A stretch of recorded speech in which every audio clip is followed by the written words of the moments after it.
Chapter 1.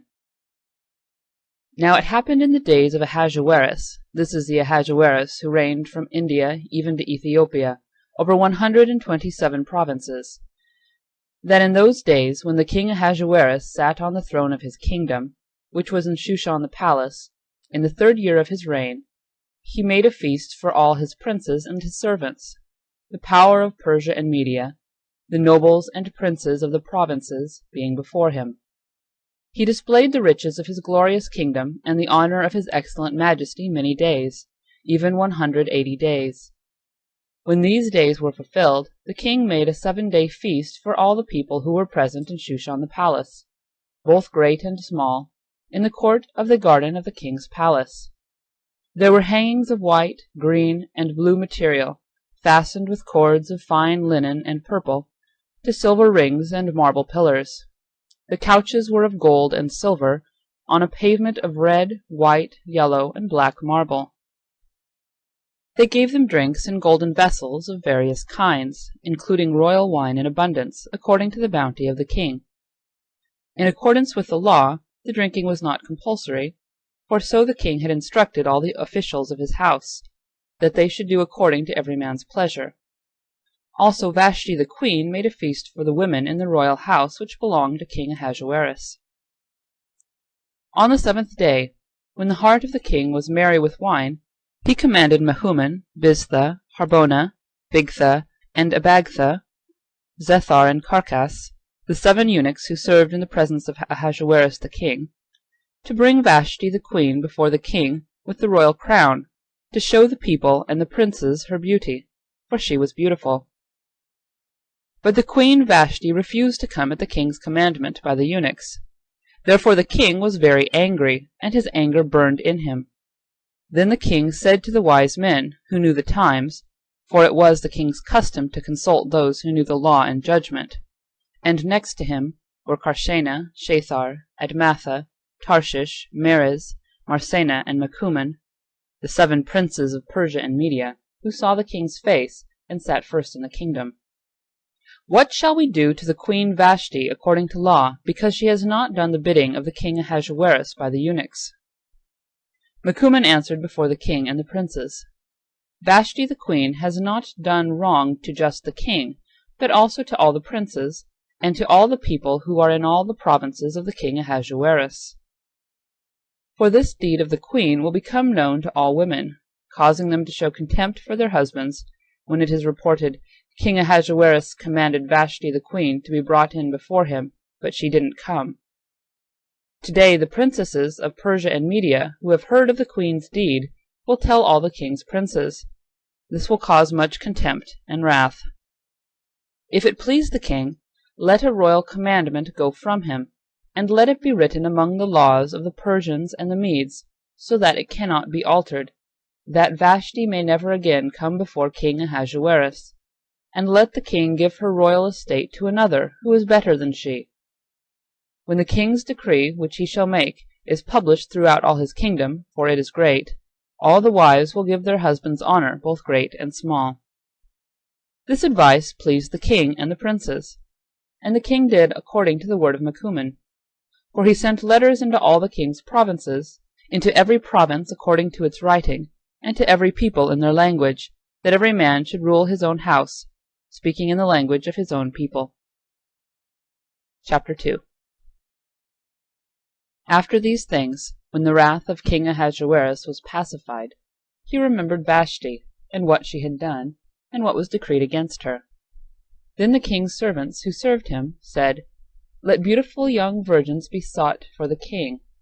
Let the king appoint officers in all the provinces of his kingdom, that they may gather together all the beautiful young virgins to the citadel of Susa, to the women's house, to the custody of Hegai the king's eunuch, keeper of the women. Let cosmetics be given them, and let the maiden who pleases the king be queen instead of Vashti. The thing pleased the king, and he did so. There was a certain Jew in the citadel of Susa, whose name was Mordecai, the son of Jair, the son of Shimei, the son of Kish, a Benjamite, who had been carried away from Jerusalem with the captives, who had been carried away with Jeconiah king of Judah, whom Nebuchadnezzar the king of Babylon had carried away. he brought up Hadassah, that is, Esther, his uncle's daughter, for she had neither father nor mother. The maiden was fair and beautiful, and when her father and mother were dead, Mordecai took her for his own daughter. So it happened, when the king's commandment and his decree was heard, and when many maidens were gathered together to the citadel of Susa, to the custody of Hegai, that Esther was taken into the king's house, to the custody of Hegai, keeper of the women. The maiden pleased him, and she obtained kindness from him. He quickly gave her cosmetics and her portions of food, and the 7 choice maidens who were to be given her out of the king's house. He moved her and her maidens to the best place in the women's house. Esther had not made known her people nor her relatives, because Mordecai had instructed her that she should not make them known. Mordecai walked every day in front of the court of the women's house, to find out how Esther was doing, and what would become of her. Each young woman's turn came to go in to King Ahasuerus after her purification for 12 months, for so were the days of their purification accomplished, 6 months with oil of myrrh, and 6 months with sweet fragrances, and with preparations for beautifying women. The young woman then came to the king like this. Whatever she desired was given her to go with her out of the women's house to the king's house. In the evening she went, and on the next day she returned into the second women's house, to the custody of Shaashgaz, the king's eunuch, who kept the concubines. She came into the king no more, unless the king delighted in her, and she was called by name. Now, when the turn of Esther, the daughter of Abihail, the uncle of Mordecai, who had taken her for his daughter, came to go in to the king, she required nothing but what Hegai, the king's eunuch, the keeper of the women, advised. Esther obtained favor in the sight of all those who looked at her. So Esther was taken to King Ahasuerus into his royal house in the 10th month, which is the month of Tebeth, in the 7th year of his reign. The king loved Esther more than all the women, and she obtained favor and kindness in his sight more than all the virgins, so that he set the royal crown on her head, and made her queen instead of Vashti. Then the king made a great feast for all his princes and his servants, even Esther's feast, and he proclaimed a holiday in the provinces, and gave gifts according to the king's bounty. When the virgins were gathered together the 2nd time, Mordecai was sitting in the king's gate. Esther had not yet made known her relatives nor her people, as Mordecai had commanded her, for Esther obeyed Mordecai, like she did when she was brought up by him. In those days, while Mordecai was sitting in the king's gate, 2 of the king's eunuchs, Bigthan and Teresh, who were doorkeepers, were angry, and sought to lay hands on King Ahasuerus. This thing became known to Mordecai, who informed Esther the queen, and Esther informed the king in Mordecai's name. When this matter was investigated, and it was found to be so, they were both hanged on a tree, and it was written in the book of the Chronicles in the king's presence. Chapter 3. After these things King Ahasuerus promoted Haman, the son of Hammedatha, the Agagite, and advanced him, and set his seat above all the princes who were with him.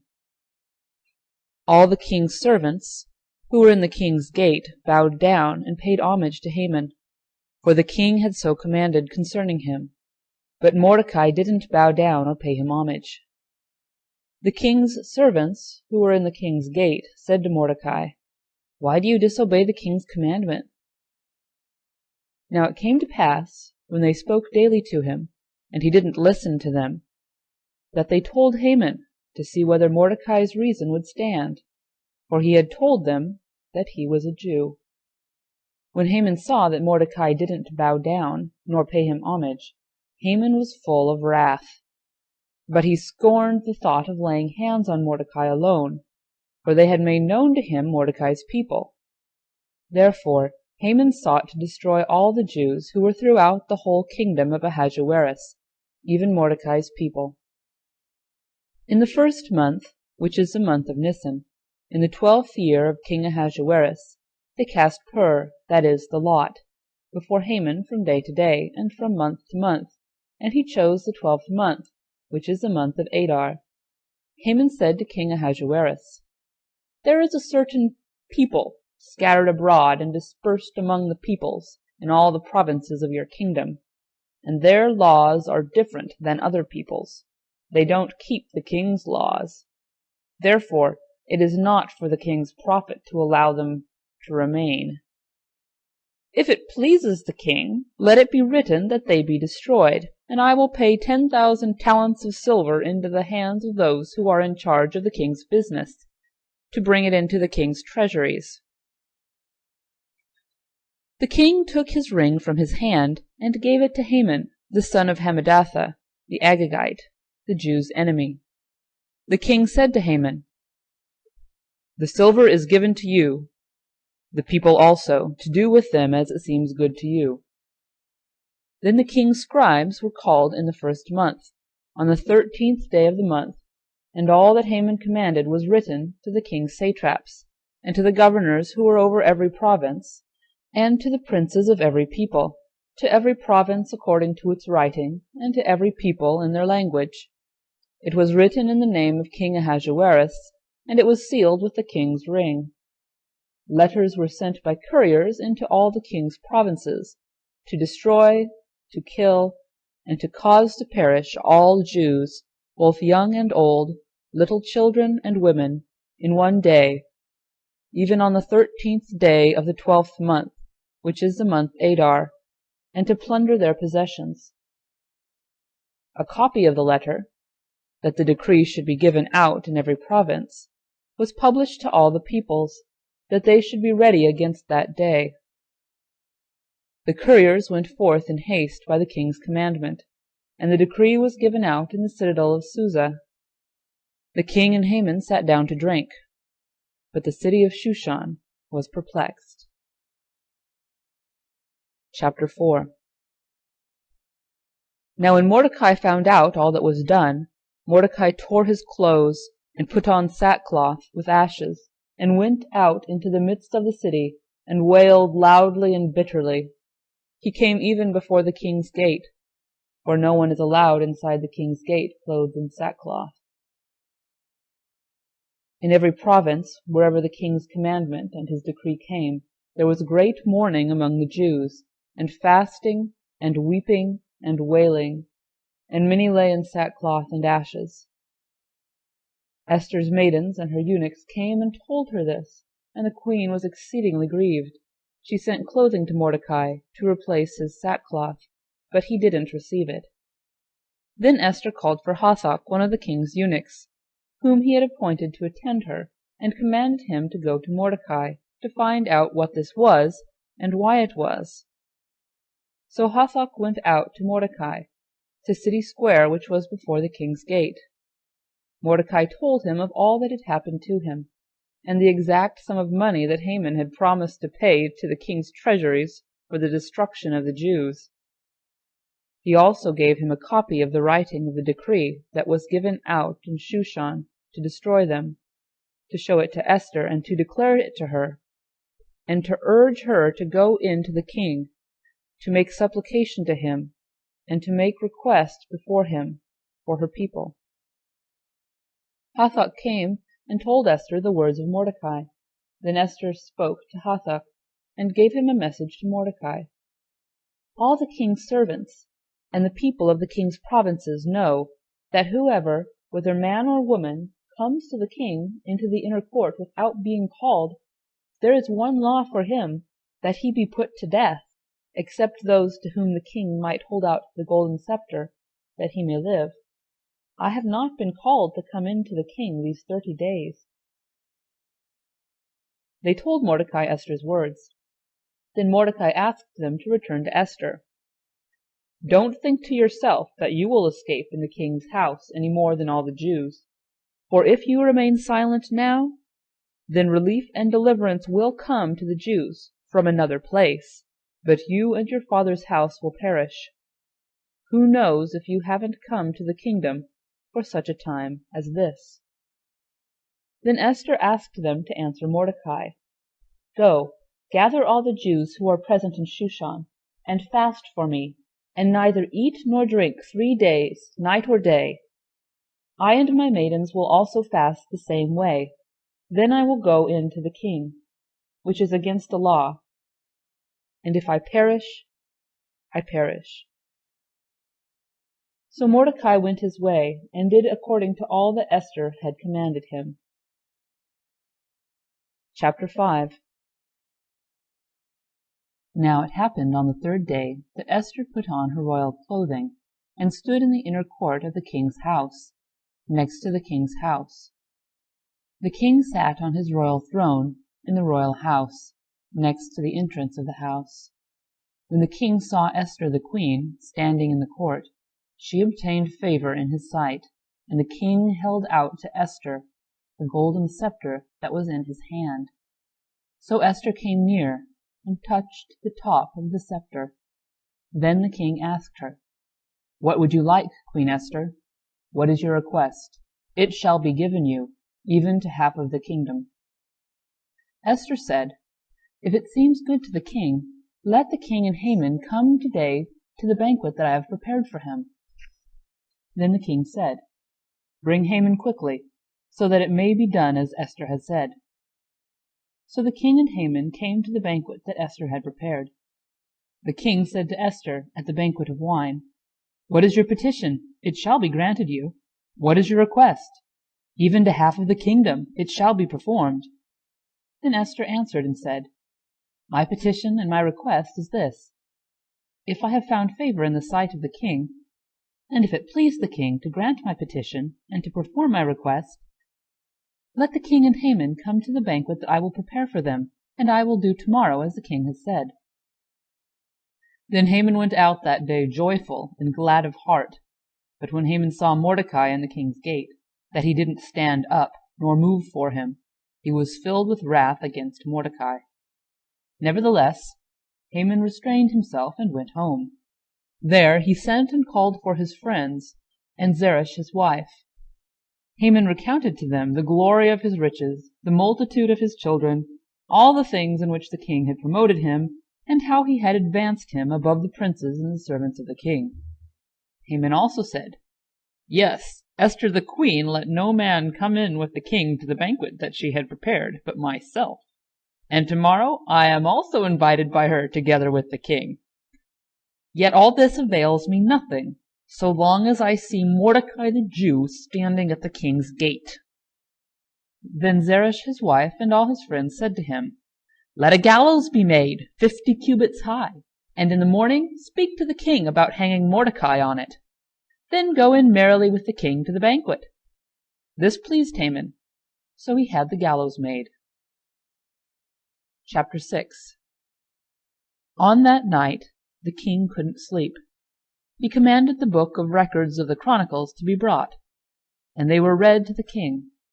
It was found written that Mordecai had told of Bigthana and Teresh, 2 of the king's eunuchs, who were doorkeepers, who had tried to lay hands on the king Ahajuris. The king said, "What honor and dignity has been bestowed on Mordecai for this?" The king's servants, who attended him, said, "Nothing has been done for him." The king said, "Who is in the court?" Now Haman had come into the outer court of the king's house to speak to the king about hanging Mordecai on the gallows that he had prepared for him. The king's servant said to him, "Behold, Haman stands in the court." The king said, "Let him come in." So Haman came in. The king said to him, "What shall be done to the man whom the king delights to honor?" Now Haman said in his heart, "Who would the king delight to honor more than myself?" Haman said to the king, "For the man whom the king delights to honor, let royal clothing be brought which the king uses to wear, and the horse that the king rides on, and on the head of which a crown royal is set. Let the clothing and the horse be delivered to the hand of one of the king's most noble princes, that they may array the man whom the king delights to honor with them, and have him ride on horseback through the city square, and proclaim before him, 'Thus shall be done to the man whom the king delights to honor.'" Then the king said to Haman, "Hurry, and take the clothing and the horse, as you have said, and do this for Mordecai the Jew, who sits at the king's gate. Let nothing fail of all that you have spoken." Then Haman took the clothing and the horse, and arrayed Mordecai, and had him ride through the city square, and proclaimed before him, "Thus shall it be done to the man whom the king delights to honor." Mordecai came back to the king's gate, but Haman hurried to his house, mourning and having his head covered. Haman recounted to Zeresh his wife, and all his friends, everything that had happened to him. Then his wise men and Zeresh his wife told him, "If Mordecai, before whom you have begun to fall, is of Jewish descent, you will not prevail against him, for you will surely fall before him." While they were yet talking with him, the king's eunuchs came, and hurried to bring Haman to the banquet that Esther had prepared. Chapter 7. So the king and Haman came to banquet with Esther the queen. The king said again to Esther, on the second day at the banquet of wine, "What is your petition, Queen Esther? It shall be granted you. What is your request? Even to half the kingdom it shall be performed." Then Esther the queen answered, "If I have found favor in your sight, O king, and if it pleases the king, let my life be given me at my petition, and my people at my request. For we are sold, I and my people, to be destroyed, to be slain, and to perish. But if we had been sold for bondservants and bondmaids, I would have held my peace, although the adversary could not have compensated for the king's loss." Then King Ahasuerus said to Esther the queen, "Who is he, and where is he, who dared presume in his heart to do so?" Esther said, "An adversary and an enemy, even this wicked Haman." Then Haman was afraid before the king and queen. The king arose in his wrath from the banquet of wine, and went into the palace garden. Haman stood up to make request for his life to Esther the queen, for he saw that there was evil determined against him by the king. Then the king returned out of the palace garden into the place of the banquet of wine, and Haman had fallen on the couch where Esther was. Then the king said, "Will he even assault the queen in front of me in the house?" As the word went out of the king's mouth, they covered Haman's face. Then Harbona, one of the eunuchs who were with the king, said, "Behold, the gallows 50 feet high, which Haman has made for Mordecai, who spoke good for the king, is standing at Haman's house." The king said, "Hang him on it." So they hanged Haman on the gallows that he had prepared for Mordecai. Then the king's wrath was pacified. Chapter 8. On that day King Ahasuerus gave the house of Haman, the Jews' enemy, to Esther the queen. Mordecai came before the king, for Esther had told what he was to her. The king took off his ring, which he had taken from Haman, and gave it to Mordecai. Esther set Mordecai over the house of Haman. Esther spoke yet again before the king, and fell down at his feet, and begged him with tears to put away the mischief of Haman the Agagite, and his device that he had devised against the Jews. Then the king held out to Esther the golden scepter. So Esther arose and stood before the king. She said, "If it pleases the king, and if I have found favor in his sight, and the thing seem right to the king, and I am pleasing in his eyes, let it be written to reverse the letters devised by Haman, the son of Hammedatha, the Agagite, which he wrote to destroy the Jews who are in all the king's provinces. For how can I endure to see the evil that would come to my people? How can I endure to see the destruction of my relatives?" Then King Ahasuerus said to Esther the queen, and to Mordecai the Jew, "See, I have given Esther the house of Haman, and him they have hanged on the gallows, because he laid his hand on the Jews. Write also to the Jews, as it pleases you, in the king's name, and seal it with the king's ring. For the writing which is written in the king's name, and sealed with the king's ring, may not be reversed by any man." Then the king's scribes were called at that time, in the 3rd month Sivan, on the 23rd day of the month, and it was written according to all that Mordecai commanded to the Jews, and to the satraps, and the governors and princes of the provinces which are from India to Ethiopia, 127 provinces, to every province according to its writing, and to every people according to their language, and to the Jews in their writing and in their language. He wrote in the name of King Ahasuerus, and sealed it with the king's ring, and sent letters by courier on horseback, riding on royal horses that were bred from swift steeds. In those letters the king granted the Jews who were in every city to gather themselves together and to defend their life, to destroy, to kill, and to cause to perish all the power of the people and province that would assault them, their little ones and women, and plunder their possessions, on one day in all the provinces of King Ahasuerus, on the 13th day of the 12th month, which is the month of Adar. A copy of the letter, that the decree should be given out in every province, was published to all the peoples, that the Jews should be ready for that day to avenge themselves on their enemies. So the couriers who rode on royal horses were sent out, hastened and pressed on by the king's commandment. The decree was given out in the citadel of Susa. Mordecai went out of the presence of the king in royal clothing of blue and white, and with a great crown of gold, and with a robe of fine linen and purple. And the city of Susa shouted and was glad. The Jews had light, gladness, joy, and honor, in every province and in every city, wherever the king's commandment and his decree came. The Jews had gladness, joy, a feast, and a good day. Many from among the peoples of the land became Jews, for the fear of the Jews was fallen on them. Chapter 9. Now in the 12th month, which is the month Adar, on the 13th day of the month, when the king's commandment and his decree drew near to be put in execution, on the day that the enemies of the Jews hoped to conquer them, but it was turned out the opposite happened, that the Jews conquered those who hated them, the Jews gathered themselves together in their cities throughout all the provinces of the king Ahasuerus, to lay hands on those who wanted to harm them. No one could withstand them, because the fear of them had fallen on all the people. All the princes of the provinces, the satraps, the governors, and those who did the king's business, helped the Jews, because the fear of Mordecai had fallen on them. For Mordecai was great in the king's house, and his fame went out throughout all the provinces. For the man Mordecai grew greater and greater. The Jews struck all their enemies with the stroke of the sword, and with slaughter and destruction, and did what they wanted to those who hated them. In the citadel of Susa, the Jews killed and destroyed 500 men. They killed Parshandatha, Dalphon, Aspatha, Horatha, Adalia, Eridatha, Parmashta, Erisai, Eridai, and Vaisatha, the 10 sons of Haman, the son of Hammedatha, the Jews' enemy. But they didn't lay their hand on the plunder. On that day the number of those who were slain in the citadel of Susa was brought before the king.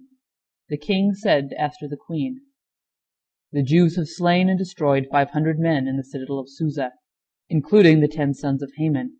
What then have they done in the rest of the king's provinces? Now what is your petition? It shall be granted you. What is your further request? It shall be done."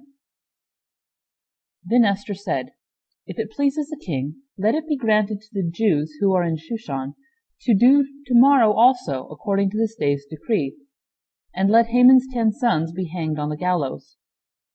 The king commanded this to be done. A decree was given out in Shushan, and they hanged Haman's 10 sons. The Jews who were in Shushan gathered themselves together on the 14th day also of the month Adar, and killed 300 men in Shushan, but they didn't lay their hand on the spoil. The other Jews who were in the king's provinces gathered themselves together, defended their lives, had rest from their enemies, and killed 75,000 of those who hated them, but they didn't lay their hand on the plunder. This was done on the 13th day of the month Adar, and on the 14th day of that month they rested and made it a day of feasting and gladness. But the Jews who were in Shushan assembled together on the 13th and on the 14th days of the month, and on the 15th day of that month they rested and made it a day of feasting and gladness. Therefore the Jews of the villages who live in the unwalled towns made the 14th day of the month of Adar a day of gladness and feasting, a good day, and a day of sending presents of food to one another. Mordecai wrote these things, and sent letters to all the Jews who were in all the provinces of the king Ahasuerus, both far and near, to enjoin them that they should keep the 14th and 15th days of the month Adar yearly, as the days in which the Jews had rest from their enemies, and the month which was turned to them from sorrow to gladness, and from mourning into a good day, that they should make them days of feasting and gladness, and of sending presents of food to one another, and gifts to the needy. The Jews accepted the custom that they had begun, as Mordecai had written to them, because Haman the son of Hammedatha, the Agagite, the enemy of all the Jews, had plotted against the Jews to destroy them, and had cast pur, that is, the lot, to consume them, and to destroy them. But when this became known to the king, he commanded by letters that his wicked device, which he had devised against the Jews, should return on his own head, and that he and his sons should be hanged on the gallows. Therefore they called these days Purim, from the word pur.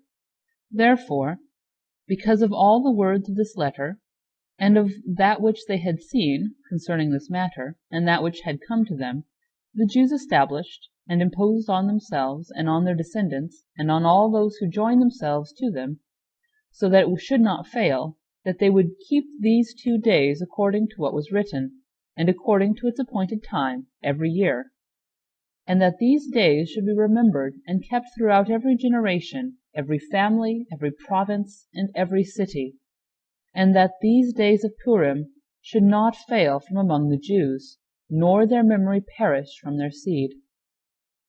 Then Esther the Queen, the daughter of Abihail, and Mordecai the Jew, wrote with all authority to confirm this second letter of Purim. He sent letters to all the Jews, to the 127 provinces of the kingdom of Ahajuris, with words of peace and truth, to confirm these days of Purim in their appointed times, as Mordecai the Jew and Esther the Queen had decreed, and as they had imposed upon themselves and on their descendants, in the matter of the fastings and their cry. The commandment of Esther confirmed these matters of Purim, and it was written in the book. Chapter 10. King Ahasuerus laid a tribute on the land, and on the islands of the sea, all the acts of his power and of his might, and the full account of the greatness of Mordecai, to which the king advanced him. Aren't they written in the book of the chronicles of the kings of Media and Persia? For Mordecai the Jew was next to King Ahasuerus, and great among the Jews, and accepted by the multitude of his brothers, seeking the good of his people, and speaking peace to all his descendants. End of the book of Esther.